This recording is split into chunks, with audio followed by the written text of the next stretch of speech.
네, 안녕하십니까. 김동엽 스페셜 인생 특강에 오신 여러분 환영합니다. 오늘 5번째 순서를 맞이하는데요. 여러분들과 함께 한 지 이제 한 전반전 지났네요. 이제 후반전에 접어드는 상황인데, 앞으로 흥미진진한 얘기들 많이 준비해 놨으니까요. 여러분과 좋은 시간 계속 갖도록 노력하겠습니다. 오늘은 5번째 순서예요.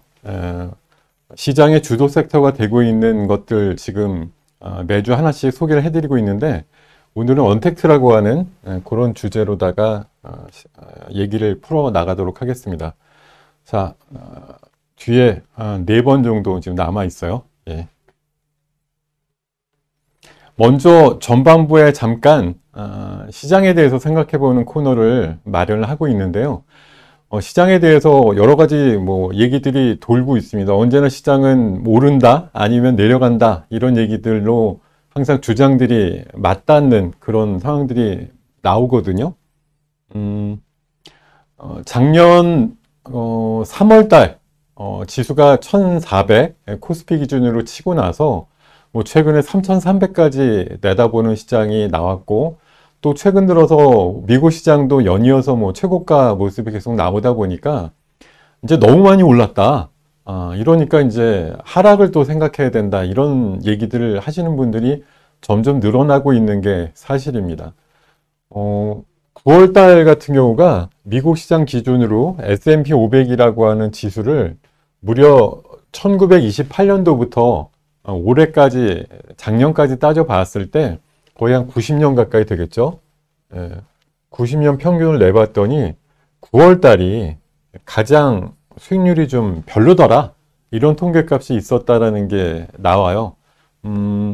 글쎄요, 뭐 이거는 수십 년 동안 만들어진 평균이니까 나름대로 뭐 안정적인 통계 어떤 숫자일 수도 있겠습니다만, 요즘 같아서는 또 뭐라 그래요? 뉴노멀이라 그래서 세월이 바뀌었다. 이렇게 꼭 가는 건 아니다. 이렇게 주장하는 분들도 있고, 여전히 이런 통계값에 의거해 가지고 8월 말부터 뭐 9월 달 이제 임박하고 있는 상황에서부터는 당분간 좀 조심해야 돼. 이렇게 얘기하시는 분들이 늘어나고 있는 게 사실입니다. 심지어 뭐 9월 달뿐만 아니라 올해 말 아니면 조금 늦게 보시는 분들은 뭐 내년도 말쯤에는 엄청난 하락이 일어날 거다 이렇게 얘기하시는 분들이 있습니다. 예. 자, 우리가 작년도 이후에 한 1년 정도, 한 반 정도, 1년 반 동안 유동성 장세라는 말을 많이 들으셨어요. 시장에 엄청난 돈들이 쏟아져 들어오면서 그것들로 인해서 종목들과 시장 지수가 올라가는 그런 장세를 보였던 게 사실인데, 최근에 뭐 미국 같은 데서 이제 테이퍼링, 그리고 금리 인상, 뭐 최근에 우리나라는 또 금리 인상을 했잖아요. 이런 부분들 때문에 유동성의 이제 끝이 다가오고 있다. 그래서 9월 달에는 쇼크가 일어날 가능성도 있어. 이렇게 얘기하는 분들도 있고, 또 저명한 우리나라 대표적인 닥터 둠이라고 보통 표현하시는 분인데, 시장을 늘 조금 보수적으로 봐야 된다라는 걸 강조하는 분인데요. 퍼펙트 스톰이라고 해서 경제와 주식시장이 한꺼번에 굉장히 빙하기가 올 수도 있다. 이렇게 얘기를 하셔서 현금을 확보하라. 이렇게 또 주장하시는 분들이 있습니다. 자, 역사적으로 제가 1988년도에서 최근까지의 뭐 코스피 일봉입니다. 코스피 일봉인데요. 네. 얼마 시작하지 1년 안 되신 분들은 주식시장은 늘 오르는 거 아니야? 이렇게 생각을 하시는 분들도 있겠습니다만, 제가 주식을 시작했던 1988년도, 1988년도 이후에 주가의 흐름이 뭐 사실 큰 흐름으로 보면 물론 우상향을 한 것이 맞습니다만, 중간중간에 어때요? 제가 기억하기로 우리나라가 그 IMF 맞았을 때 굉장히 큰 하락이 한 번 있었고요. 2007년도, 8년도 때 그 금융위기, 미국 중심의 금융위기 왔을 때 또 엄청난 하락, 그리고 요때 단기적으로 굉장히 셌던 게 이제 코로나, 코비드19와 함께 큰 하락이 있었던 거. 뭐 제가 보냈던 한 30년 동안에도 서너 차례 정말 큰 하락이 있었거든요. 그러니까 필수적으로 보면은 늘 평온한 시장은 아니에요. 뭐 잔파도도 많고요. 심지어 고점 대비해서 30% 이상 내려가는 그런 시장도 역사적으로 보면 몇 번씩 있는 게 사실입니다. 그래서 최근처럼 주가가 또 단기 급등하고 나니까 이거 너무 빨리 급하게 올랐는데 곧 뭐 한계를 맞이하겠는데 이렇게 생각하는 분들이 나타나기 마련이라고 생각이 듭니다. 자, 최근 어느 우리 국내에서 열린 컨퍼런스에 참가하신 하버드대 교수께서 또 비슷한 얘기를 하셨어요. 부동산 버블도 심하고 주식도 버블이 심하고 채권도 심지어 붕괴될 가능성이 높을 정도로 모든 게 버블이 everything 버블이라고 모든 자산이 버블. 사실 뭐 유동성이란 말 아까 드렸습니다만 유동성이 시장에 들어오면서 모든 자산이라든가 커머디티, 뭐 상품이라든가 재화, 상품 가격, 뭐 서비스 이런 것들의 가격이 전부 다 올라가는 인플레이션을 지금 임박하고 있는 상황이죠. 뭐 미국도 우리나라도 인플레이션 수치가 매월 뭐 경신이 되거나 새롭게 더 올라가는 모양들을 띠다 보니까 이런 것들 이제 진정을 시키려고 금리 인상을 추구하는데 이런 것들의 효과가 이런 시장들을 또 붕괴시킬 수도 있다. 이렇게 얘기를 하고 있습니다. 자, 이런 얘기 들으시면 어떠신가요? 예, 갑자기 소름? 예, 소름이 돋는다? 어떻게 해요? 그러면은 내일 당장 어떻게 아침에 장 열리자마자 파실 건가요? 팔아야 될까요? 예, 뭐 올해 말 빠르면 아니면 내년도쯤에는 정말 위험해진다는 얘기 뭐 우리보다 보통 공부 많이 하신 분들이 얘기하는 게 아니고 경험치가 충분하신 분들이 또 많이들 얘기하고 있는데 우린 과연 언제 팔아야 될까요? 당장 내일? 뭐 어떤 시점이 돼야 될까요? 예. 그렇다고 내일 당장 뭐 시장 시작하자마자 매도 단추를 누르실 분들은 아마 생각보다 많지는 않으실 거예요. 왜냐하면 이런 자신감들이 있다고요. 내가 뭐 잘 보다가 제일 고점이라고 생각되는 상황에서 뭐 팔면 되지. 그리고 빠지기 전에 나오면 되지. 지금 추세가 어찌됐든 꾸역꾸역 고점을 향해서 가고 있는데 뭐 미리 여기서 팔고 나올 게 뭐야. 이렇게 생각하시는 분들이 있을 수 있습니다.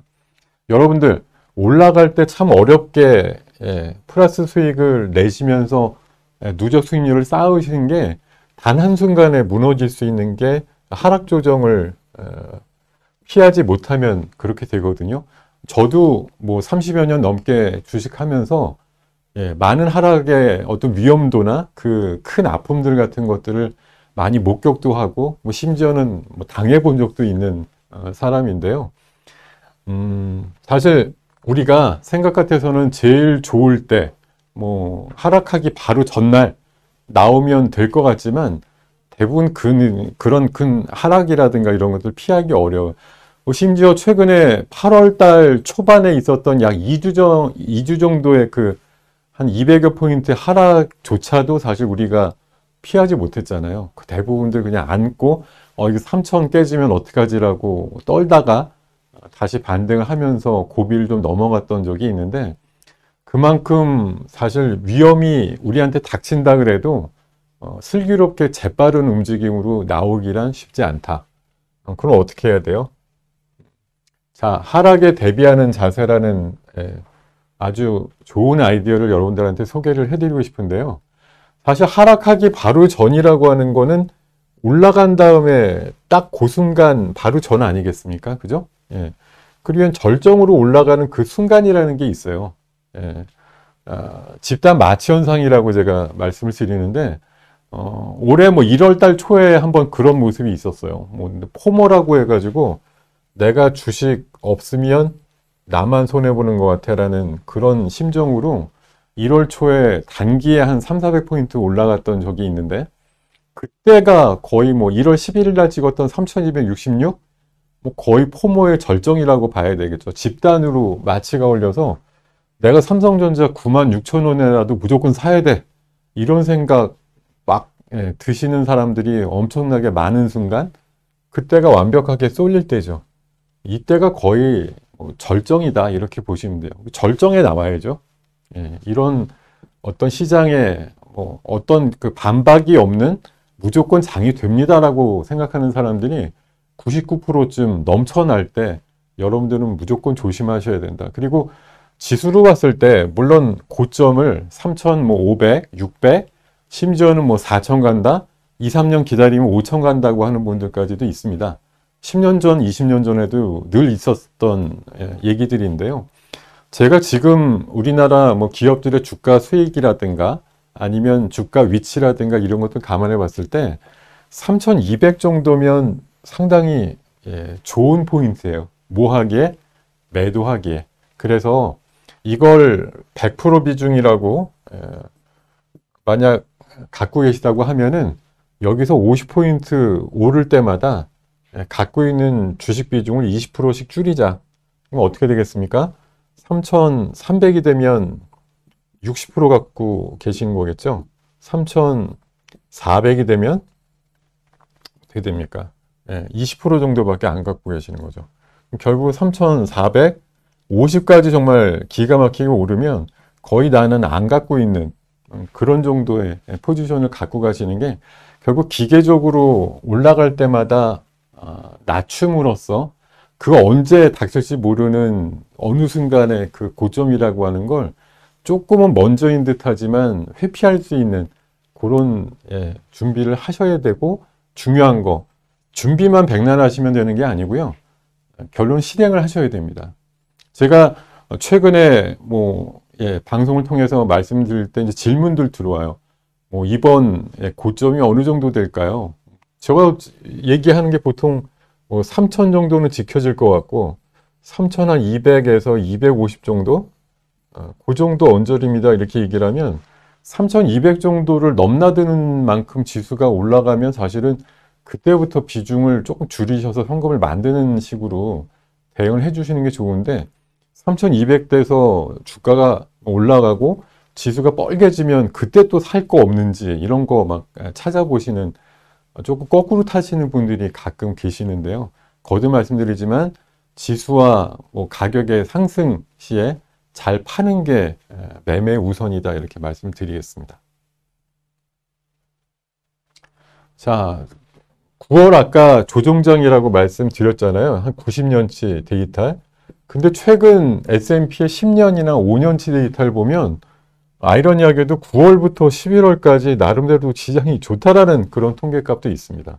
그런 통계도 있고 우리나라 기준으로 코스피도 2010년도 이후에 10년치 평균값을 보면 8월 달에는 오히려 조금 부진한데 9월 달은 기준값이 굉장히 높아요. 꽤 괜찮은 달이다 이렇게 또 다른 통계값은 얘기를 하고 있습니다. 어느 통계값이 더 맞을지는 모르겠습니다. 장기 통계값이 조금 더 우위를 보일 것 같긴 한데요. 제가 말씀드리고 싶은 건 지난주에도 말씀드렸지만 사람들이 생각하는 것과 조금 더 다른 궤를 가지고 시장을 보자. 된다고 생각하는 사람들이 많을수록 가능한 보수적으로 보시고요. 안 된다고 생각하는 사람들이 많을수록 오히려 전향적으로 적극적인 대응을 해주시는 게 더 좋다라는 말씀, 시장에 대한 시각으로 마무리를 하겠습니다. 자, 그리고 이번에 주제로 말씀드린 언택트에 관련된 얘기인데요. 자, 언택트, 이제 1년 반 정도 들어오셨으니까 언택트, 아우, 귀가 따가워. 이렇게 많이 들어보셨을 것 같아요. 언이라고 하는, 뭔가 좀 하지 않는다? 맞닿지 않는다? 컨택트가 원래 이제 어떤 관계를 형성한다든가, 만난다든가 이런 것이니까, 한마디로 철저히 안 만난다는 얘기죠. 서로 사람과 사람 사이가 단절이 된 상황을 언택트, 비접촉이라고 이제 얘기를 하죠. 이게 왜 언택트 사회가 갑자기 됐나요? 너무나 뻔한 질문입니다만 코로나19가 갑자기 엄습을 하면서 지구의 모든 인류가 이 영향을 받게 되었어요. 우리 주변부터 포함해가지고 우리 살고 있는 동네, 나라, 또 우리 주변국들, 또 지구 반대편에 있는 나라까지 온 나라가 코로나가 안 걸려 있는 나라가 없고 그 인구수가 지금 1억 명이 이제 훨씬 넘어가는 상황까지 됐거든요. 지금 인터넷 보시면은 우리나라 지금 사회적인 거리두기가 굉장히 강화돼가지고 일 환자 수가 한 1,500에서 2,000명까지 나오다 보니까 굉장히 강화된 움직임이고, 우리나라 지금 현재 며칠 전 기준으로 아직까지 30만 정도도 확진자가 안 나왔다라는 건 물론 걸리신 분들한테는 굉장히 안타깝지만 정말 총 인구 대비해서는 적게 나오는 거죠. 우리 국민분들, 여기 시청하고 계신 분들이 정말 각자의 노력에 의해서 굉장히 환자 수를 줄일 수 있었다라는 건 우리나라한테 정말 축복이 아닌가 생각이 들고, 어찌됐든 환자가 이렇게 나오니까 정책적으로도 아니 사회적으로도 이렇게 거리두기를 할 수밖에 없다라는 거죠. 지금 이런 상황들이 거의 한 1년 반째 계속되고 있어요. 자, 미국 같은 경우는 최근에 확진자가 4천만 명이 넘었다고 합니다. 총 인구 8명당 1명이 걸렸다고 얘기하고 있고, 우리나라 같은 경우도 가끔 2,000명이 넘나드는 수준으로 이제 추석 연휴 이후가 관건이라고 얘기를 하죠. 우리나라 이제 최대 명절이다 보니까 많이 이동을 어찌됐든 하시게 될 텐데 집단 감염이라든가 이런 것도 좀 우려가 된다고 얘기를 하고 있습니다. 아까 말씀드린 대로 글로벌 확진자는 1억 명이 훌쩍 넘어갔고요. 자, 코로나19 상황 보면은 최근에 이제 다시 이슈가 됐던 게 델타 변이죠. 델타 변이. 훨씬 감염력이 강하기도 하고 중증으로 넘어가거나 아니면 사망에 이르는 비율이 조금은 더 기존의 원 바이러스보다 높다고 하다 보니까 최근에 걸리는 변이 감염자의 거의 100% 가까이가 델타 변이라고 얘기를 하고 있습니다. 최근에 또 뮤 변이라고 하는 신종 변이도 나와서 또 일부 국가에서는 늘어나고 있다라는 좀 불안한 얘기들도 나오고 있거든요. 계속 알파부터 시작해가지고 뮤까지 바이러스가 계속 지금 진화하고 있다 보니까 코로나19라고 하는 게 작년도 이맘때쯤 생각해 보면 연말이면 끝나겠지 이랬는데 전혀 안 그렇잖아요. 지금은 그런 얘기를 하시는 분은 없는 것 같고요. 앞으로 굉장히 오래 간다. 최소한 2, 3년. 그러니까 정확하고 확실한 한 방을 갖고 있는 백신이나 치료제가 등장하기 전까지는 이 상황이 제대로 제어될 것 같지는 않다라고 보시는 분들이 이제 대세를 이루고 있는 것 같습니다. 자, 이러다 보니까 언택트라고 하는 사람과 사람이 떨어져서 살 수밖에 없는 반강제적인 어떤 정책들과 사회적인 움직임들, 사람의 라이프 스타일 같은 것들이 이런 어떤 조류에 적응을 하려고 하다 보니까 일어나는 현상들이 있어요. 원격의 시대라고 말씀드리는데 요새는 모든 게 원격이죠. 하다못해. 그래서 많은 기업들, 우리나라에도 대기업들 중심이거나 아니면 중소기업들도 시스템만 갖춰지고 있으면 재택근무를 하려고 하고 있고요. 자, 학교 가야 되는데 또 학교에서 감염이 일어나면 또 온라인 수업으로 이제 대안이 되기도 하고 계속 이게 이제 왔다 갔다 하는 겁니다. 많아지면 온라인 수업으로 갔다가 또 조금 잦아들면 대면 수업으로 가고 이렇게 진행이 되고 있고, 원격 의료라고 하는 게 서로 좀 이해 충돌이 있는 겁니다만 어찌됐든 환자가 늘어나는데 충분히 컨택트 해가지고 의사 선생님을 만나서 진료받을 수 있는 환경이 좀 부족해진다 이러면은 어쩔 수 없이 원격을 통해 가지고 진료를 받을 수밖에 없지 않느냐, 그런 이제 얘기들이 대세로 등장을 하고 있고요. 온라인 쇼핑 전성시대라고 볼 수 있죠. 지난 한 1년 동안 생각해 보시면 마트를 직접 갔던 것보다는 여러 사이트를 통해 가지고 온라인으로 클릭 해가지고 주문을 하고 또 배송을 받고 이러신 경험치가 많으실 것 같아요. 7월 기준으로 작년 대비해서 25% 정도쯤 온라인 쇼핑 금액이 또 커졌다는 얘기들도 나오고 있거든요. 음식 서비스 엄청나게 시켜 드실 거고요. 가전, 전자, 통신기기 쪽, 식료품 관련된 이런 그 온라인 쇼핑과 배달, 배송, 택배 이런 것들의 수요가 엄청나게 많아지고 있는 게 원택트 시대의 이제 특징이라고 볼 수가 있겠습니다. 자, 그 다음에 이런 이제 온라인 배송이라든가 이런 것들 할 수 있는 전진 기지라고 볼 수 있는 풀필먼트 뭐 이런 것들이 좀 늘어나고 있죠.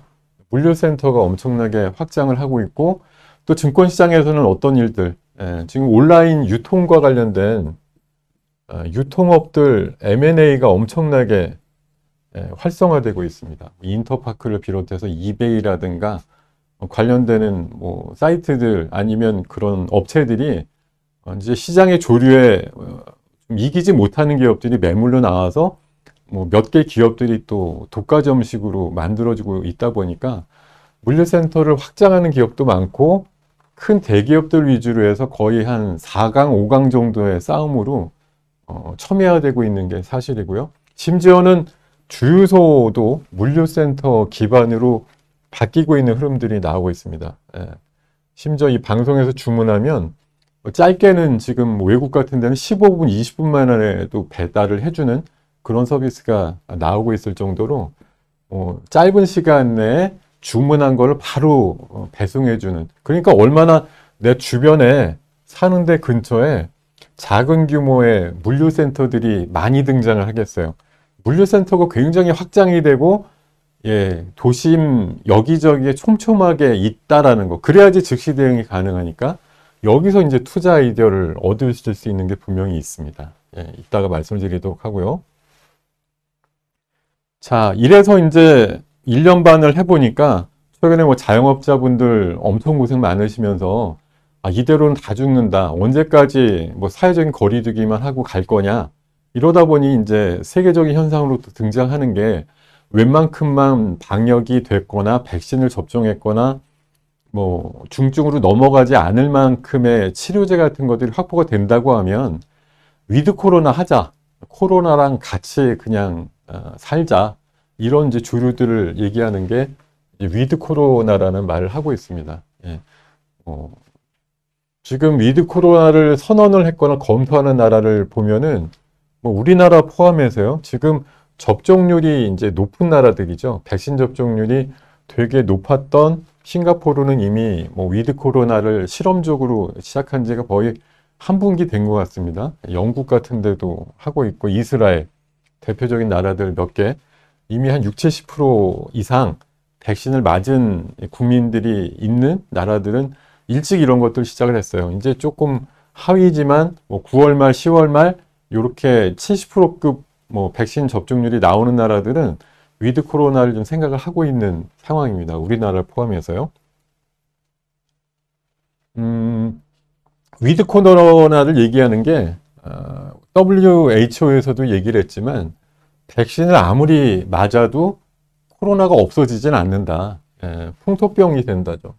흔히 말하는 우리가 이제 풍토병이라고 얘기하는 게 매년 겨울이면 오는 뭐 독감 같은 거 매년 사실 뭐 바이러스 관련돼서 주사를 맞고 또 대응을 하고 그런 식으로 넘어가는 풍토병 것처럼 돼버렸잖아요. 코로나가 이제 엄청난 재앙을 가져왔습니다만 한 1년, 2년 있다가 정확한 백신과 치료제가 나오면 이제 그냥 삶은 삶대로 정상적인 범위에서 하되 조심만 하고 있다가 뭐 혹시라도 걸리게 되면 중증 넘어가기 전에 대부분 완치될 수 있는 시스템으로 뭐 들어가자 이렇게 얘기하는 게 위드 코로나겠죠. 자, 말레이시아 같은 경우도 10월 말부터 위드 코로나 할게요 이렇게 얘기를 하고 있고 우리나라도 빠르면 10월 말이면 가능하지 않을까 이렇게 얘기를 하고 있습니다. 자, 10월에서 뭐 11월 정도면 될 가능성이 많아 보이고요. 위드 코로나의 뭐 세 가지 조건이라고 하는 거 접종 완료돼 있는 분들이 80%쯤 돼야 된다. 그리고 변이가 더 이상 확산이 안 된다. 그리고 사회적인 합의가 좀 필요하다. 그래서 최근에 아마 그 국민들 대상으로 해서 이런 서베이 같은 것들 해 보니까요. 뭐 지치신 분들, 마스크 물론 써야 됩니다. 앞으로 위드 코로나라고 하더라도 실내는 거의 뭐 필수겠고요. 접종 완료하신 분들도 마스크는 쓰는 게 기본이라고 보는데 그거 외에 이제 뭐 야외라든가 온갖 식당이라든가 이런 데서 이제 모이실 수 있는 뭐 인원의 제한이라든가 시간대 이런 것들이 조금 더 범위가 넓어진다라고 보시면 될 것 같은데 어찌됐든 일상 속에서 코로나랑 같이 가자라고 찬성을 하신 분들이 70%가 넘는다는 최근에 결과가 있기 때문에 이런 사회적인 합의가 뭐 뒷받침이 된다고 하면 조금 더 이제 방역 체계를 그대로 가져가되 거리두기와 관련된 얘기들을 좀 많이 제한을 풀 가능성이 높다고 보면 될 것 같습니다. 자, 그러다 보니까 위드 코로나라고 하는 이제 대명제가 앞으로 우리한테 뭐 닥쳐올 텐데 결국은 방역 이게 어느 하나 소홀한 게 아니고요. 방역도 하면서 거리두기도 사실 뭐 제한적이지는 않지만 자율적으로 굉장히 오히려 잘 지켜줘야지 가능한 거예요. 기존에 하고 있는 나라들 보면은 영국이나 이스라엘이나 이런 데서 위드 코로나 했는데 사실 결과값이 그렇게 좋지는 않습니다. 환자가 폭증하고 있어요. 그러니까 한다 그래서 그에 뭐 상응하는 부작용이 없는 게 아니에요. 사람들은 가까이 붙어서 생활을 그냥 정상적으로 하라 그러고 코로나는 그냥 코로나대로 뭐 놔둔다고 치면은 환자가 늘어나는 건 피할 수 없는 사실이라고 봅니다. 그래서 결론적으로는 뭐 백신과 치료제 열심히 개발해야죠. 최근에 우리나라 국산 백신 치료제에 대한 기대값들이 높아지고 있고 또 열심히 진단도 받아야 되고 음압병실도 웬만큼 확보를 해놔야 됩니다. 왜냐하면 단기적으로나 중기적으로는 환자가 더 늘어날 확률이 높으니까요. 재택과 온라인 교육과 관련해서도 확실한 시스템을 갖춰야 될 것이고 마스크 앞으로 제가 보기에는 최소한 1, 2년은 계속 쓰고 다니셔야 될 거예요. 뭐 이런 체크를 하는 일정한 그 열화상 카메라와 관련된 그런 섹터들도 주목을 좀 받을 것 같고요. 예, 언택트와 위드 코로나가 만든 메가 트렌드 사는 방식이죠. 우리가 사는 방식에 어떤 차원이 달라지고 있다는 거. 자, 마스크. 예, 언제 이렇게 1년 반 동안 더운 날씨에도 쓰고 다니신 적이 있나요?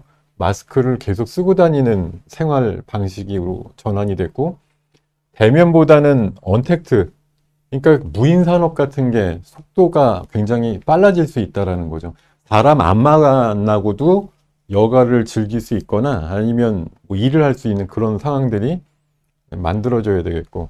자, 미국 같은 경우는 그 부동산 가격 폭등의 대부분이 신규 전원주택을 짓고 이동하는 그런 인구들이 굉장히 많다는 얘기예요. 우리나라랑 약간 좀 궤가 다르겠습니다만 우리나라도 결국은 지금 뭐 전국적으로 부동산이 올라가고 있는 부분, 유동성의 힘이기도 하지만 그만큼 조금 더 여유 있게 살겠다 내지는 더 좋은 환경에서 살겠다고 하는 수요가 결국 이런 현상들을 만드는 거죠. 그리고 원격 근무라든가 온라인 교육 같은 것들 뭐 실제와도 거의 진비 없는 어떤 그런 방향성이라든가 결과를 낳으려면 정교한 IT 쪽의 발전이 가속돼야 되는 부분이 또 뒷받침이 돼야 되는 겁니다. 그리고 온라인 쇼핑이 굉장히 늘어날 수밖에 없는 구조가 되니까 택배라든가 배달, 뭐 물류와 관련된 새로운 주류, 문화들 이런 것들이 확장될 수밖에 없다. 이렇게 말씀을 드리겠고요. 자, 기사에서 찾는 투자 아이디어. 지금 뭐 쿠팡하고 네이버 1, 2등 간의 다툼이 물류 시장에서 굉장히 심하거든요. 물류센터 확보, 확장 이런 이슈들이 자주 등장하고 있습니다. 자, 최근에 최저임금이 또 조금 소폭 오르다 보니까 이제 인건비 감당 안 돼. 오는 사람들도 많지 않은데 그러니까 이제 편의점들도 최근에 야간 시간대는 무인으로 점포가 운영되는 케이스들 굉장히 많죠. 그리고 사람 뭐 흔히 말해서 아르바이트생 많이 안 쓰고 무인 포스기로 뭐 주문을 한다든가 이런 설치기들이 굉장히 많이 빨리 보급되고 있는 것들. 그리고 산업적인 부분에서는 스마트 팩토리라고 해서 공장 자동화죠, 한마디로. 사람이 많이 필요하지 않으면서. 사실 이거는 어떻게 보면은 우리나라가 OECD 국가 중에 출산율이 뚝 떨어지는 상황. 작년도에 우리나라 출산된 아기가 뭐 20몇만 명 정도밖에 한 2, 30년 전만 하더라도 뭐 6, 70만 명 이랬는데요. 그러다 보니까 사회적으로 구조가 되는 게 대학의 정원이 남아 돌아가요. 몇 년 지나면 대학 정원이 반 이상 남는다 이런 얘기를 할 정도로 배우는 인구를 포함해서 이게 조금 더 이제 장기화가 되면 노동력의 감소로 이어지게 되니까 이 지금 꽤 많은 것 같은 노동력이 앞으로 20, 30년 정도 되면 인구의 감소와 함께 줄어들게 된다. 이 노동력의 총량을 뭘로 보충할 거냐? 결국은 무인 시스템 아니면 스마트 팩토리 또 로봇, 이런 대체물들이 결국은 지금의 인력을 대신하는 그런 산업으로 빨리 뒷받침이 돼야 된다라는 얘기가 되겠고요.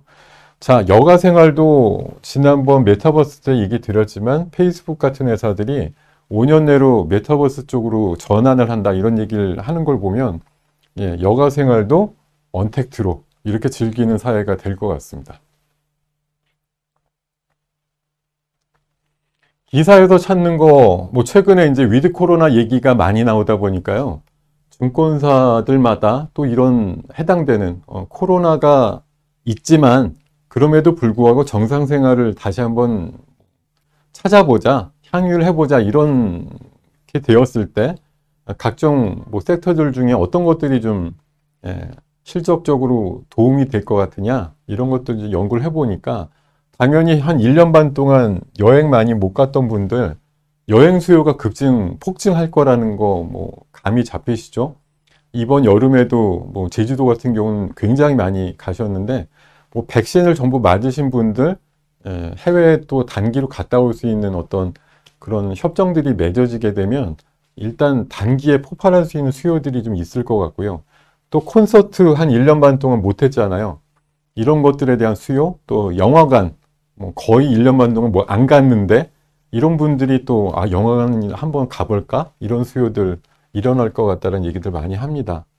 대한항공 같은 경우에 실적이 굉장히 좋아질 것 같고 또 연예 기획사나 엔터사들 같은 경우 콘서트를 통한 어떤 수익의 증대 이런 것들을 투자 아이디어로 꼽으신 경우가 있습니다.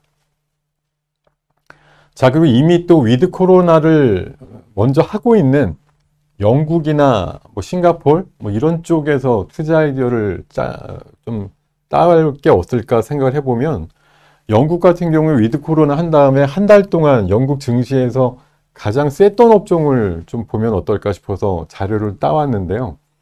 경기 소비재, 에너지, IT 이런 쪽으로 상대적으로 상승률이 좀 높았다고 하니까 이런 쪽에 관련된 섹터에 조금 더 중점을 가지면 미리 좀 보여주고 있는 예가 있었으니까 이런 것들을 좀 참고를 하시면 어떨까 하는 생각을 가집니다. 예.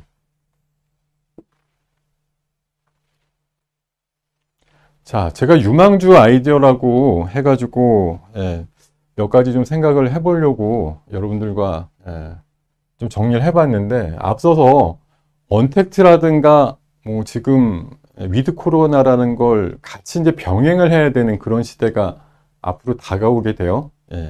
이렇게 되었을 때 가장 기본적으로 우리가 투자 아이디어를 가질 수 있는 부분이 뭘까 생각을 해보면 언택트일 때도 아니면 위드 코로나일 때도 물류와 관련된 개념은 새로운 시장이 열린다라고 보시면 될 것 같아요.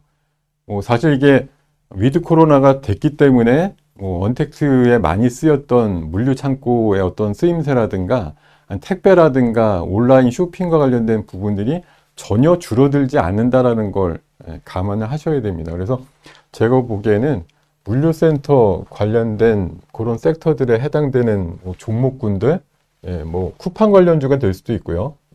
지금 오아시스라든가 그 마켓컬리 이런 이제 대표적인 그 새벽 배송 이런 것과 연관돼서 종목들이 상당히 여러 개 도출이 될 수 있을 것도 같고요. 제가 조금 이따 소개해 드릴 어떤 좀 특별한 종목 같은 경우도 물류센터 확장과 관련된 직접적인 수혜주라고 볼 수가 있을 것 같아요. 자, 그리고 아까 제가 많이 시간을 할애해 가지고 말씀드린 게 이제 무인 시스템이에요. 흔히 말해서 키오스크라고 얘기하죠. 자, 지금 제일 많이 쓰이는 데가 아마 주차장 같은데, 주차장 같은데 요새 거의 무인화 돼 있지 않습니까? 그리고 편의점 같은데, 그리고 사람이 이제 계속 대기를 하고 있어야 되는 게 아닌 그런 영역들은 굉장히 빨리 이런 이제 무인 시스템들이 도입이 될 거라고 봅니다. 최근에 이제 화폐 개혁과 관련해서도 뭐 이런 움직임들이 있는데요. 뭐 같이 좀 볼 수가 있어요. 화폐 개혁. 그러니까 화폐 단위나 아니면 그 성질이 달라졌을 때 키오스키라든가 ATM 기기 같은 것들을 뭐 전면적으로 바꿔야 된다라고 얘기할 때 또 큰 또 변혁들이 일어나게 되니까 이런 것과 연관되어 있는 종목들, 뭐 한국 전자금융이라든가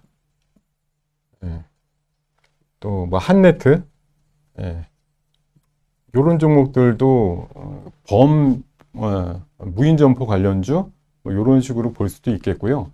그리고 또 한 가지 계속 말씀드리지만 이런 그 공장 쪽으로 봤을 때는 스마트 팩토리 여기 적어놨죠. 스마트 팩토리의 어떤 확대 가능성 이거는 이제 디지털 뉴질이라든가 이런 거 개념으로 크게 흡수가 될 수 있는 내용이라고 보는데요.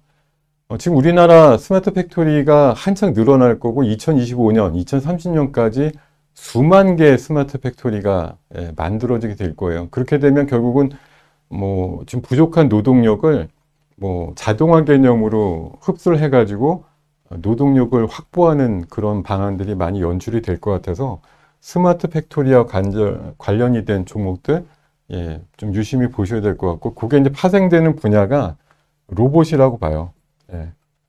지금 뭐 삼성이나 LG 같은데 뭐 두산중공업도 마찬가지고 뭐 큰 기업들 같은 경우 로봇에 대한 뭐 관심들이 굉장히 많습니다. 최근에 현대차 같은 경우도 뭐 보스턴 다이내믹스 같은 그런 굵직한 기업을 인수해 가지고 로봇 쪽에 뛰어들었잖아요. 결국은 사람을 로봇이 대신하는 그런 시대가 결국은 열리게 되는 거예요. 이런 것들이 일으킬 어떤 반향들이 적지가 않기 때문에 로봇 관련주들 같은 경우도 장기적으로 보셔야 되는 그런 섹터임에 분명하다 이렇게 말씀을 드리겠습니다. 자, 그리고 뭐 엔터 쪽으로 한번 생각을 해보자고요. 이쪽으로 보면 우리가 그동안 한 1년 반 동안 어떤 그 수요의 억눌림 이런 것들이 이제 보복 수요 내지는 보복 소비로 나타낼 수 있는 섹터가 어디냐. 큰 범주로 보면 이제 여행 쪽도 물론 가능한데요. 여행은 사실 우리나라가 상대방 쪽 어느 나라에 가는 그 좀 상대적인 게 있어요. 우리나라만 잘 돼서 되는 게 아니라 갈 수 있는 어느 상대방의 나라도 여건이 맞아야지만 좀 가능한 부분이니까 여행 쪽도 좋습니다만 이제 국내적으로 보면 확실히 콘서트 쪽이라든가 아니면은 영화 쪽 시장이 한 1년 반 동안 거의 고사됐었잖아요. 최근에 올해 굉장히 인기를 끌고 있는 작품 같은 경우도 굉장히 오랫동안 상영했는데 300만 넘었다고 합니다. 이게 올해 최대 흥행작인데 그냥 정상적이었으면 아마 1000만 명 됐을 거란 얘기도 많거든요. 그만큼 시장이 좀 아직까지 성숙되지 못했다라는 건데 뭐 위드 코로나가 돼가지고 충분히 환경이 형성이 된다고 하면 영화 쪽에 있어서도 굉장히 좋은 한 번에 슈팅이 나올 종목들이 있다. 이런 관점에서 좀 해당이 될 만한 종목들을 몇 가지 소개를 해드리겠습니다.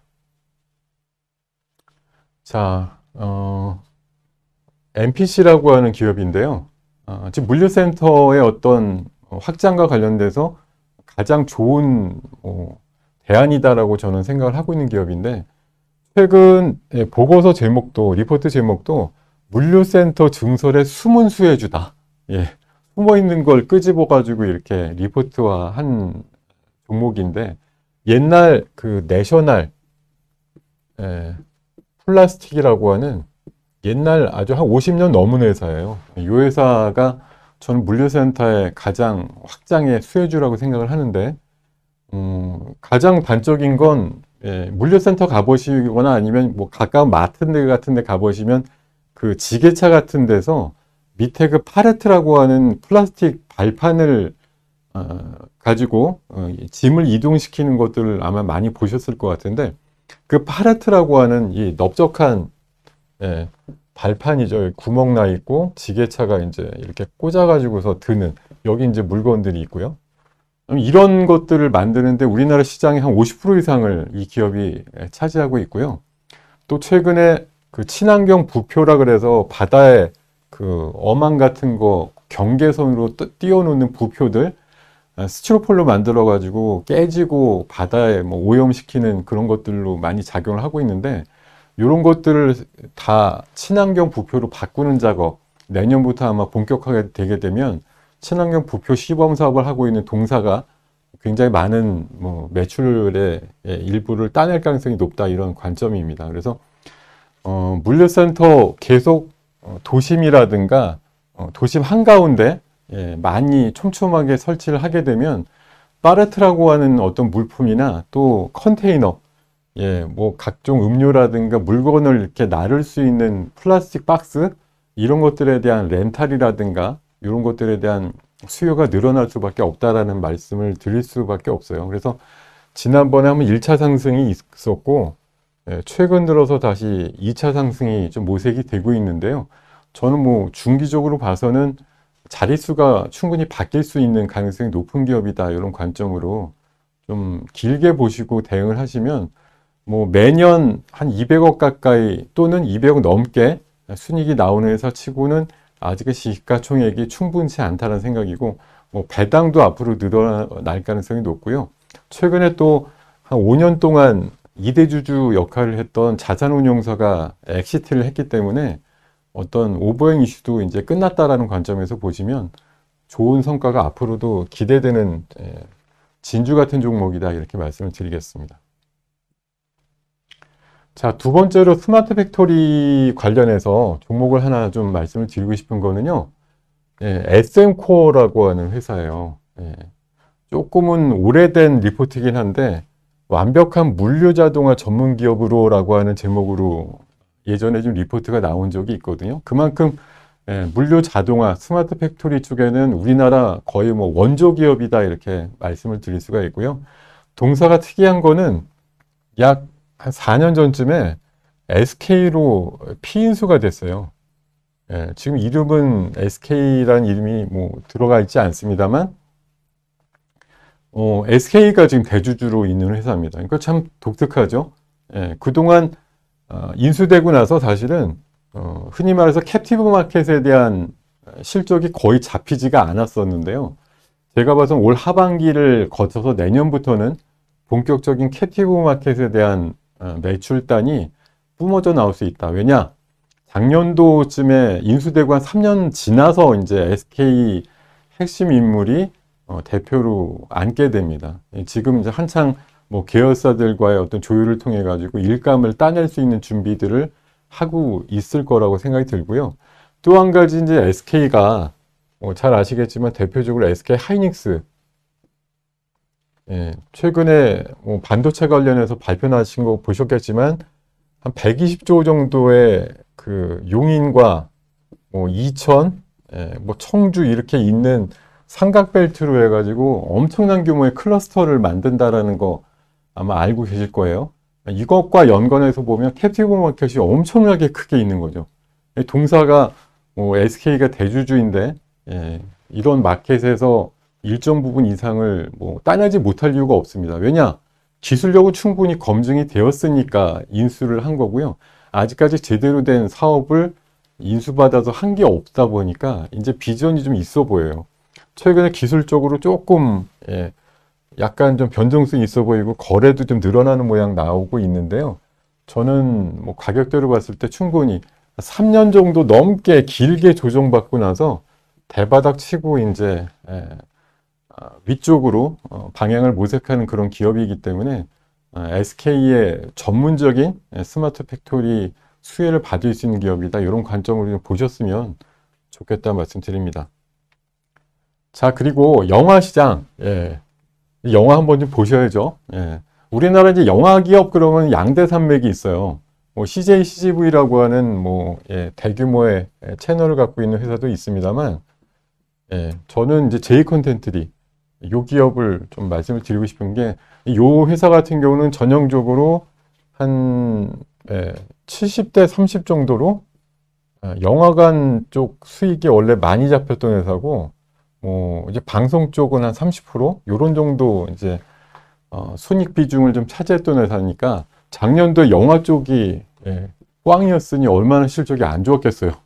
예, 실적 때문에 되게 이제 고생을 했던 회사인데 올해부터는 약간 이제 기저 효과도 있고 위드 코로나가 올해 말 정도부터 본격화가 된다고 하면은 내년도부터는 좀 예, 수익의 정상화 이런 관점에서 좀 유심히 보셔야 될 만한 자리가 아직 뭐 굉장히 평온한 자리고요. 그리고 방송 쪽은 잘 아시겠지만 뭐 JTBC 같은 경우가 가끔 예, 드라마라든가 뭐 이런 뭐 경연 프로그램 이런 거에서 히트작을 내는 케이스들이 있다 보니까 관심을 계속 갖게 돼요. 방송 쪽에는 이제 업력이 쌓일수록 노하우가 있다 보니까 마치 TVN이라든가 이런 거 같은 히트 작품들을 계속 만들어내고 있다는 걸 주목하실 필요가 있고요. 이제는 영화만 회복이 되면 동사의 위치를 바꿀 수 있는 모멘텀이 생긴다 이렇게 관점을 보셨으면 좋겠어요. 지금 4만 원대 초중반 정도면 매수를 하시기에 좋은 포인트다 이렇게 말씀드리겠습니다. 자, 이렇게 해서요. 시장에 대해서 늘 좋은 시장만 있는 건 아니다. 시장 분명히 언젠가 빠져요. 예. 이게 당장 내일이 아니니까 우리가 마음을 놓고 있어도 된다 이러시지만 갑자기 오거든요. 우리가 모르는 새, 쥐도 새도 모르게. 그렇기 때문에 아까 말씀드린 대로 일정한 계단식의 상승이 만들어질 때 그 포인트마다 여러분들이 하셔야 될 건 주식 비중을 조금 더 보수적으로 가져가시면서 언제 닥칠지 모를 지금 시장이 충분히 더 오른다고 생각하시는 분들의 얘기도 일견 맞지만 충분히 많이 오른 포인트라는 얘기가 더 설득력이 있다라는 거 감안하셨으면 좋겠고요. 오늘은 언택트라고 하는 메가 트렌드에서 투자 아이디어를 몇 가지 뽑아내 가지고 여러분들과 함께 했습니다. 자, 다음 시간에는 진짜 요새 이제 핫한 섹터죠. 모빌리티 혁명과 관련된 재밌는 얘기들을 투자 아이디어로 엮어가지고 여러분들과 함께하는 시간 갖도록 하겠습니다. 자, 그럼 다음 주에 뵙도록 하겠습니다. 네, 감사합니다.